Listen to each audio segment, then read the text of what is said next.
എൻ്റെ കയ്യിലുള്ളത് ഒരു ഡിജിറ്റൽ മൾട്ടിമീറ്ററാണ്. മൾട്ടിമീറ്ററിൻ്റെ രണ്ടാമത്തെ ഫംഗ്ഷനായ AC ഫംഗ്ഷനെ കുറിച്ചാണ് പഠിക്കാൻ പോകുന്നത്.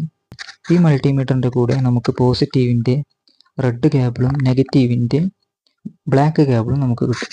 പോസിറ്റീവ് വോൾട്ട്സ് കാണിക്കുന്ന കണക്ഷനിലും നെഗറ്റീവ് കോം കാണിക്കുന്ന കണക്ഷനിലും കണക്ട് ചെയ്യുക. ശേഷം നമുക്ക് പ്രോബ് എടുത്തുകൊണ്ട് നമുക്ക് ചെക്ക് ചെയ്യാം. അതിനാദ്യമായിട്ട് AC സിമ്പിളിലേക്ക് മൾട്ടിമീറ്ററിൻ്റെ ഫംഗ്ഷനെ മാറ്റുക. അപ്പോൾ ഡിസ്പ്ലേയിൽ AC എന്ന് കാണിക്കും. ശേഷം നമുക്ക് മൾട്ടിമീറ്ററിൻ്റെ 2 പ്രോബ് സ്വിച്ച് ബോർഡിൽ കണക്ട് ചെയ്യാം.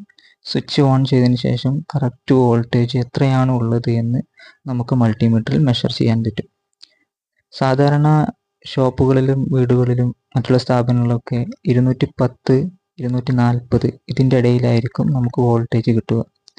ഇതിൻ്റെ താഴേക്കാണെങ്കിൽ വോൾട്ടേജ് കുറവായിരിക്കും. ACയുടെ സിമ്പൽ അല്ലാത്ത മറ്റുള്ള സിമ്പലിലേക്ക് ഫംഗ്ഷനെ മാറ്റാതിരിക്കുക.